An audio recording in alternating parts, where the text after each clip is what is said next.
Vakuutukset kesäautoille, käyttöautoille, lapsille, kodille ja kaikille muulle tärkeälle osoitteesta pohjantähti.fi/Keski-Suomi. Hei! Tervetuloa Electric Weekendin näyttelypäivään! 3. päivä elokuuta lauantaina täällä Voikosken automuseon pihassa koeajettavissa sähköautoja, sähköveneitä, sähkömoottorikelkkoja. No, sitä ei voi kyllä koeajaa. Tsekkaa lisätiedot meidän Facebook-sivulta Electric Weekend. Böö! Nyt ollaan just lähdössä tässä ensimmäiselle FLTP-lenkille, moottoritie-lenkille, ja en edes kyllä tiedä kuinka mones FLTP-tapahtuma tää on, mutta aika montahan näitä nyt on jo ollut tässä. Olisikohan tää nyt 3. vuosi sitten jo lähdössä käyntiin, niin vähintään varmaan siis joku 7. Voi olla enemmänkin jo. Ja nyt ajellaan siis Volvo EX30 ja tässä on nyt uusin 1.4 softa, niin katsotaan nyt sitten, että millaista lukemaa tää alkaa piirtää. Tää on siis Twin Motor Performance, 2 moottori edessä ja takana ja 428 hevosvoimaa, eli suorituskyky on vähän enemmän kuin tarpeeksi tähän hommaan. Mun tällainen näppituntuma nyt, mitä mä täällä on vähän ajellut, niin sellaista alle 19 keskikulutusta tällä mun ajamisella, niin se on nyt ihan pienimmästä, ei nyt pienin, mutta sanotaan keskiarvon alapuolelle, että ehkä se siinä 20 nurkilla keskimäärin on nämä kulutukset ollut tässä mun viikon koeajon aikana. Eli kyllä tää ihan niin kuin tietysti pieni auto, niin kulutuskin pitää olla kohtalainen. Mutta eihän tää nyt kuitenkaan vielä noihin johonkin Teslan tai Ioniqin lukemiin pääse tai Seat Miin lukemiin, että katsotaan nyt sitten miten käy nyt tällä reissulla.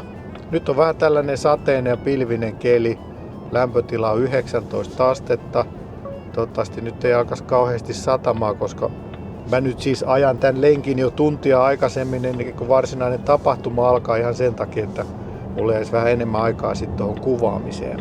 Katsotaan nyt sitten minkälainen päivä tulee ja voi olla, että tulee vesisateita, mutta sehän kuuluu ihan tähän normaaliin suomalaiseen säähän, että välillä sataa ja toisaalta myöskin on sanonta, että voittajat tehdään vesisateessa, eli ne, jotka lähtee vesisateessakin treenaamaan ja ajamaan FLTPtä, niin silloin saadaan myös sitä dataa, mikä on myös normaalia, eli se vesisadeajo. Ja sehän on niin kuin hyvä asia. Sitten voidaan verrata vaikka viime kesän tuloksiin, että paljonko kuivan sään ja vesisateen ero on. Tärkeää tietoa kuitenkin kerätään, vaikka olisi vähän huonompikin sää.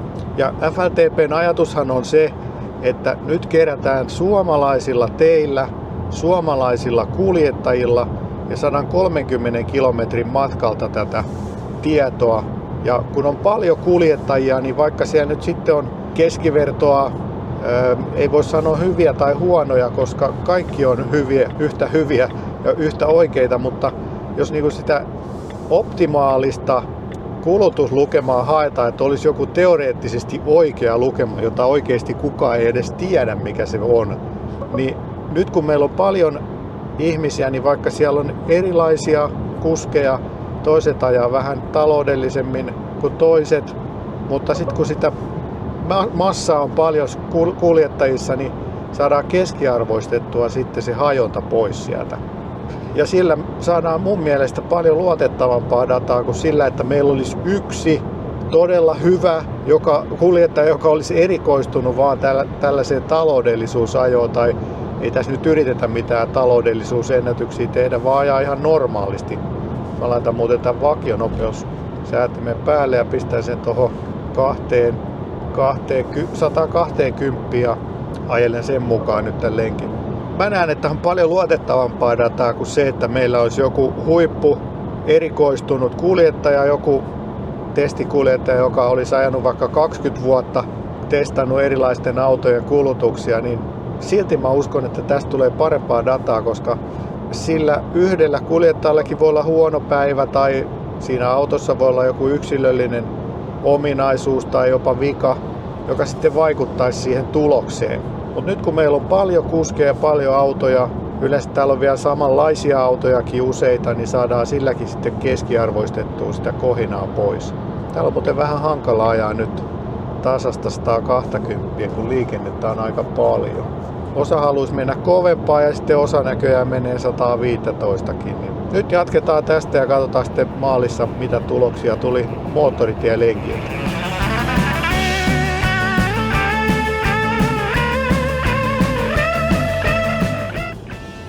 No niin, ensimmäinen lenkki eli moottoritielenkki on nyt ajettu ja tässä viimeistä hidastusta teen. Ja tässä yleensä aina käy niin, että menomatkalla on vähän kovempi kulutus ja sitten kun palaa tänne, niin paluumatka onkin huomattavasti matalampi. Ilmeisesti Mäntsälä on vähän korkeammalla kuin tämä Tuusula. Mutta katsotaan nyt, 20,3 on tämä kulutus nyt moottoritiellä, se on aika hyvä.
No niin, nyt ollaan täällä FLTP:ssä ja täällä on aika kaukaa vieras tullut. Mistä sä oot tullut ja kuka sä oot?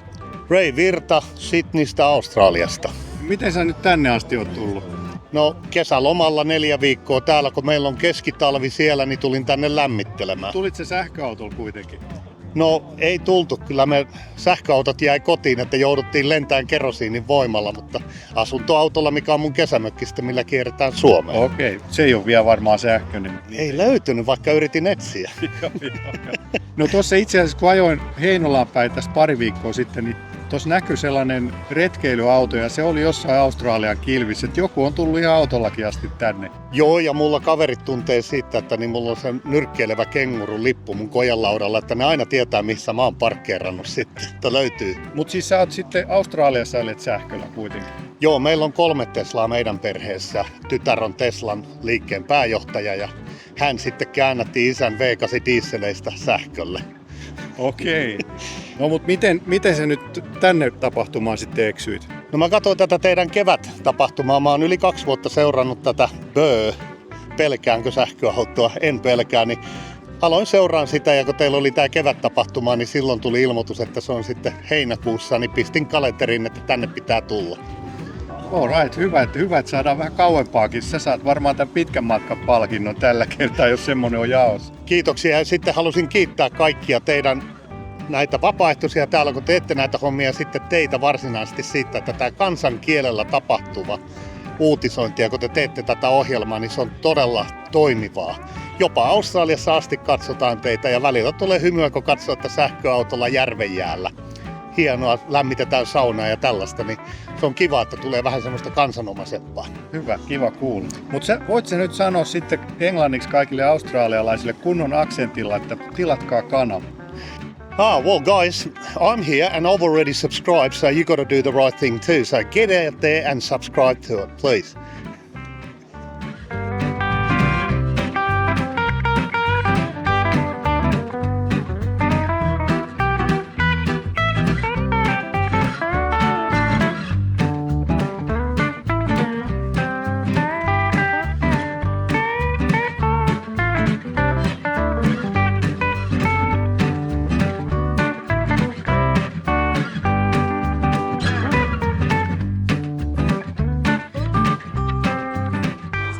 No niin, nyt täällä on tällainen BYD Seal. On käynyt myöskin ajelemassa testeissä, niin minkälaisia tuloksia sieltä on tullut? Moottoritielle ajanut, niin tuli 21 kilowattia sataselle. Maantielenkillä oli 14,5. Okei. Että en ole kaupunkiin vielä ehtinyt ajamaan. No, oliko sellaiset kuin odotit? No, oli. Nyt mä ajoin vähän rauhallisemmin, mitä mä normaalisti ajan, niin ne oli ehkä vähän pienemmät. Okei. No täällä on helppo ajaa vähän ylinopeutta kyllä. On joo. Ei ole vielä tullut sakkoja siitä. Ei oo. Miten muuten kokemukset? Oon ollut tyytyväinen. Vähän alle 2 kuukautta mä vasta omistanut, niin Joo. ei niin älyttömästi Paljon ole. on kilometriä tullut. Vähän päälle 2 tonnia. Joo. Ei oo ehtinyt hirveitä. Joo. No mutta ei mitään. Kaupunkilenkki sitten ja katsotaan Joo. mitä sitten lukemat sanoo. Minkälaisia lukemia on tullut? Yllättävän pieniä. 11. 12. Siis, niin sulla on moottoritie vielä ajamatta. Se on ajamatta, Okei. joo. Tussi kysyy uudestaan. Mä tuun sit kysyä, mutta on kyllä tosi pienet, joo. Mä veikkaan, että on jossain 13,5-14 paikkaa. Joo. Mä veikkaan, että menee yli 15. Katsotaan. Katsotaan. No niin, onnea matkaa. Kiitos.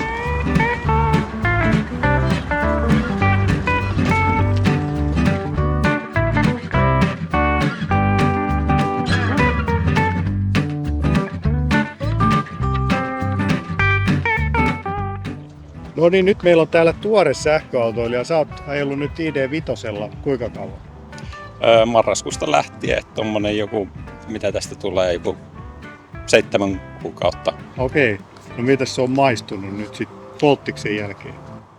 No, on siinä se hyvä puoli, että niin ei pakokaasut ole pyörin nenässä, kun niin peruuttelee kotipihasta pois ja mukava tietysti kiihtyy, Niin, lämpiää hyvin. niin. Oikein kivahan sillä on ajella. Minkälaisia kulutuslukemia tänään on tullut? Voi että, nyt mitähän mä muistan sanoa, oli 14 puolen paikkeilla taisi olla tuossa maantielenkillä ja, Okei. Se on ja aika vähän. sitten jäikö se alle 14 tuolla kaupunkilenkillä. Joo. Pitäisi kyllä muistaa ulkoa, mutta siellä ne on lapulla ylhäälläkin. Onks vielä motari ajamatta? Motari on vielä eessä. No se jännittää, että miten se vertautuu tuohon EX30 Volvoon. Että siinä taisi olla vähän yli 20 jotain oli se moottoritiekulutus. No tuossa ajelin moottoritietä kyllä niin hyvän matkaa tänne tullessa, niin pääsin kyllä ihan lähelle 19, että katsotaan nyt miten tuossa testilenkillä menee. No niin, kohta nähdään sitten mikä on lopputulos. Kyllä.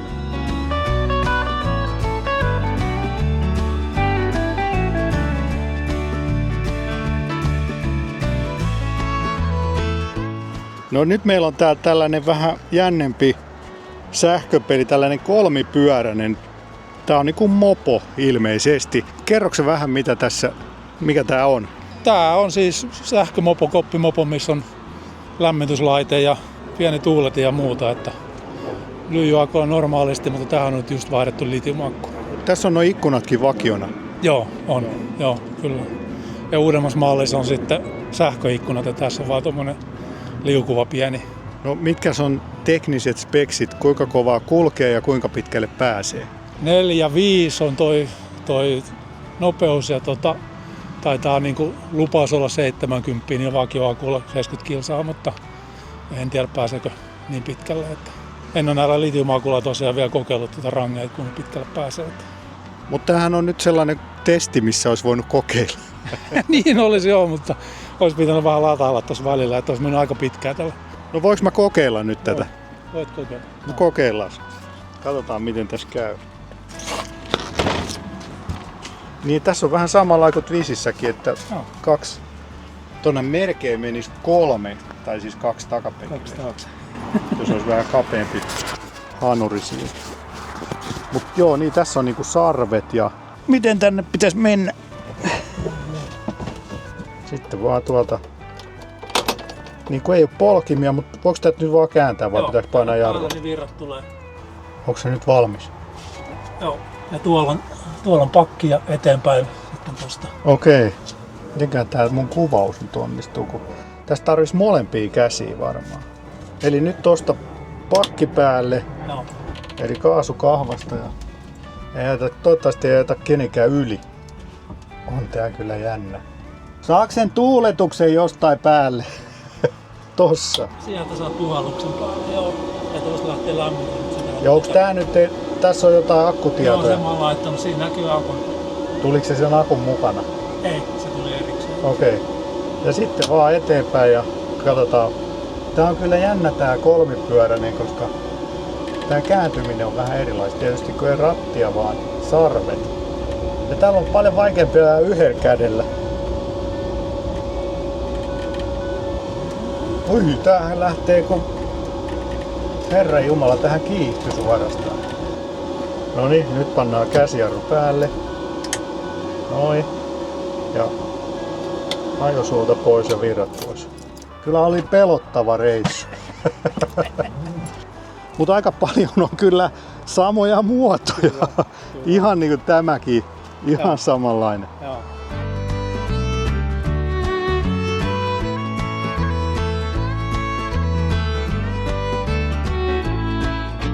Täällä on nyt sähkösprinteri ollut kanssa ajossa, niin mitä se näytti kulutuksia? No mitä siellä oli sen lapussa? Katsotaan. 19,9 oli muistaakseni kaupunki ja 24 maatie ja No. 26,3 oli moottoritie, mutta se on rajoittimella ajettu.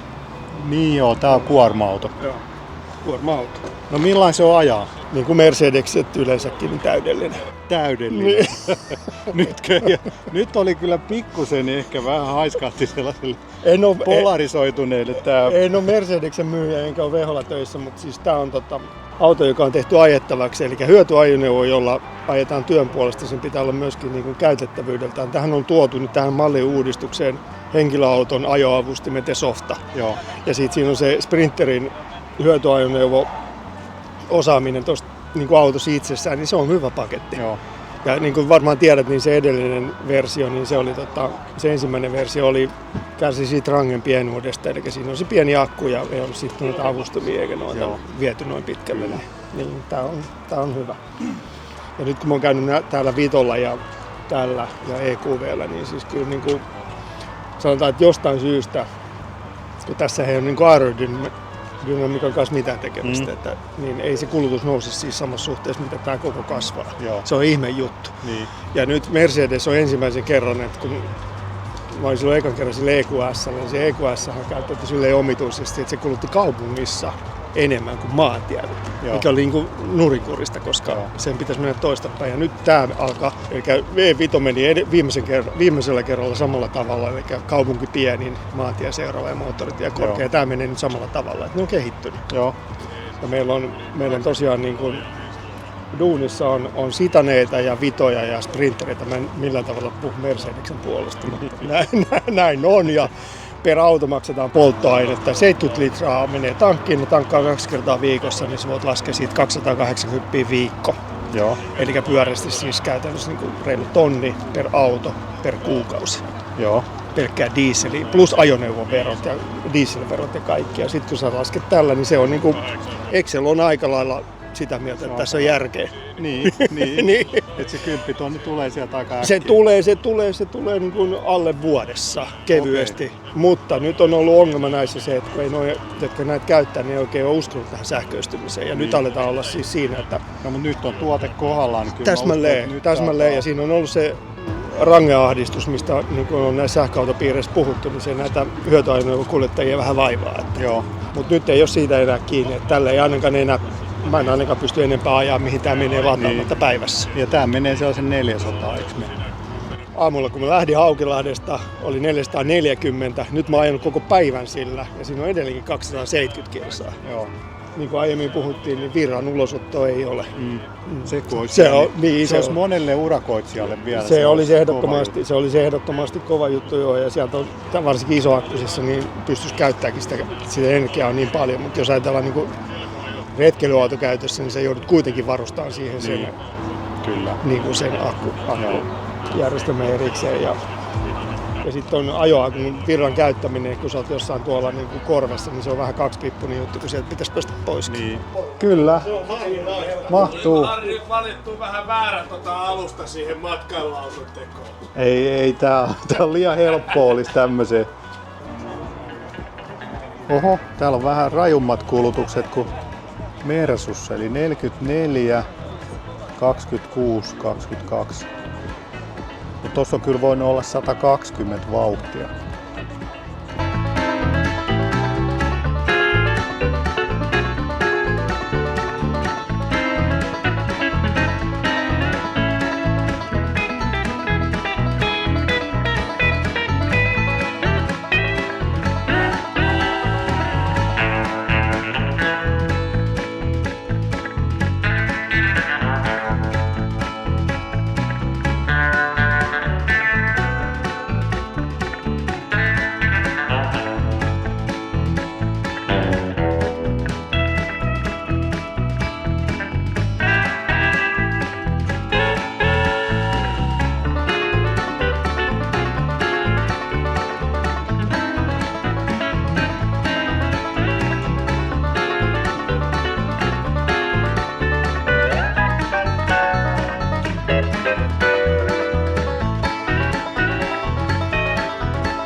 Hei, mutta täällähän on veneitäkin. Mikäs tää tämmönen Jadeboats on? Jadeboats tulee Jyväskylästä. Sähköveneitä, pieniä sähköveneitä, vähän ehkä eri fiiliksellä, mihin on totuttu. Eli tässä on niin kuin panostettu tähän ulkonäköön ja sitten myös käytettävyyteen. Eli mun mielestä vene ei tarvitse aina olla niin kauhean iso, että siitä saa sama fiiliksen kuin isommastakin veneestä. Eli hyvät sisätilat, äänetön sähkömoottori, kevyt runko. Mitä tää runko oli? Tässä on pellavaa, korkkia ja bioepoksia. Tää on 100% pellava runko. Ja pellava hyviä puoliahan on se, että se eristää ääntä ja värinää. Ja sitten kun siellä on ydinaineena se korkki, niin se tekee samaa, jotenka tämä runko on aallokossakin hiljaisempi kuin perinteisen lasikutuveneen runko. Ja se kun yhdistetään äänettömään sähkömoottoriin, niin sitten se käyttäjäkokemus on taas vielä mukavampi.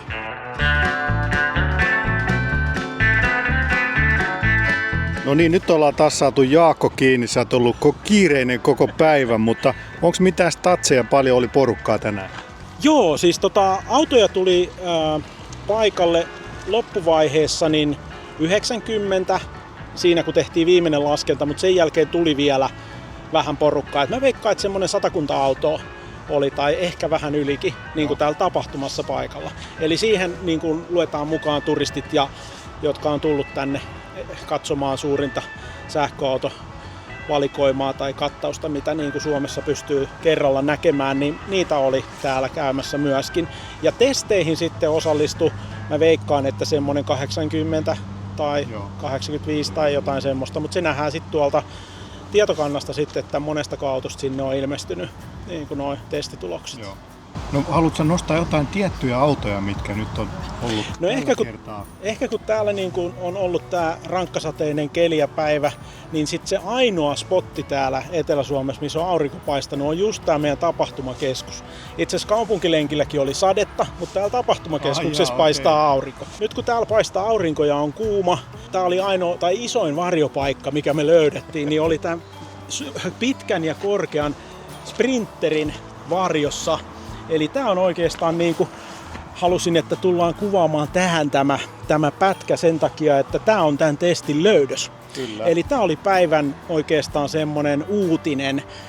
Eli kun valmistaja ilmoittaa, ei lupaa, vaan ilmoittaa tälle 440 kilsaa rangea, niin maantieajon range oli tänään 472 kilometriä. Joo. Se mitä mä näen tässä, niin mä näen suuren merkityksen sillä, että miten tämä ammattiliikenne täällä jakeluautopuolella tulee kohta muuttumaan. Eli tämä oli niinku semmoinen, mitä mä odotin tosi paljon, että kuinka tämä oikeasti suoriutuu täällä testeissä, ja nuo testitulokset oli todella hyvät. No mut hei, kiitos taas mahtavasti järjestelyistä, ja koska se on seuraava sitten? Onko syksyllä? Syksyllä meillä ei ole, eli tämä kevättesti edustaa syksyä ja kevättä, ja nyt meillä on sitten seuraava testi on talvitesti, joka on tammikuun puolivälissä. Ja sitten heti sen perään 2 viikkoa siitä, eli tammikuun lopussa, on sitten taas se legendaarinen 1000 kilometrin testi. Ja nyt tänään siihen avattiin tämmöinen epävirallinen ilmoittautuminen, eli täällä tapahtumassa kysyttiin vähän, että ketkä olisi kiinnostuneita siihen tulemaan. Niin siinä taitaa olla nyt jo 18 ilmoittautunutta tässä muutaman tunnin aikana, että se 1000 kilometrin testi houkuttaa ihmisiä tosi paljon mukaan. Ja sitten tulee varmaan nyt sitten taas maailmanennätys sillä osalla. Mutta sinne ei ilmeisesti oteta kovin paljon porukkaa. Nyt pitää varmaan ilmoittautua, jos vielä haluaa päästä. Joo, nyt kannattaa toimia ennen kuin hinta nousee. No ei hinta nouse, mutta hinta on se ilmainen. Ja meidän täytyy se tosiaan niin kuin sit katsoa, että jos meitä olisi sinne 300 autoa lähdössä samaan aikaan, niin sitten meidän täytyy vähän miettiä, että kuinka me se järjestetään. Mutta viimeksi meillä oli 21 vai 22 autoa. Se meni ihan täysin ongelmitta, mutta jos meillä on oikeasti joku 100 autoa, niin meidän täytyy sitten vähän miettiä sitä lähdön porrastusta tai muuta, että kuinka me saadaan se kaikki organisoitua. fltp.fi, niin sieltä löytyy aina vuodeksi eteenpäin nämä tapahtumapäivämäärät. Kannattaa käydä sieltä laittamassa kalenterinne. Niin, ja sit hei, jos sinulla on semmoinen tarve, että haluaisit somettaa kovasti, niin roikkua somessa ja tehdä päivityksiä sinne, niin tervetuloa FLTP-tiimiin. Me tarvittaisiin tämmöinen somettaja, joka pistäisi sinne someen julkaisuja ja tästä FLTP-tapahtumista, tulevista tapahtumista, tuloksista ja kaikesta. Valmiiksi annettuja tekstejä ja infopaketteja tulee, mutta ne vaan pitäisi jonkun mekaanisesti julkaista niille alustoille. Niin tämmöinen henkilö, tervetuloa tiimiin, ottaa vaikka minun yhteyttä tai Harri yhteyttä, niin sitä kautta sitten löytyy viesti perille. Ja sähköpostiosoite mulla on jaakko.leppo@gmail.com, jos sitä kautta haluaa lähestyä. All right, kiitos paljon. Hei, Palataan kiitos, taas. Että olit täällä. Yes. Tämä tapahtuma saatiin aikaiseksi. Kyllä. Ensi kertaa. Yes. Moi.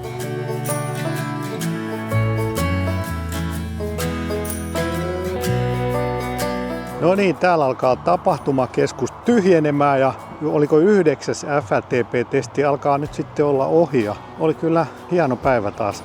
Oli mahtava keli, vaikka piti vettä sataa, niin aurinko paistoi ihan täydeltä perältä, että oli jopa vähän kuumaa.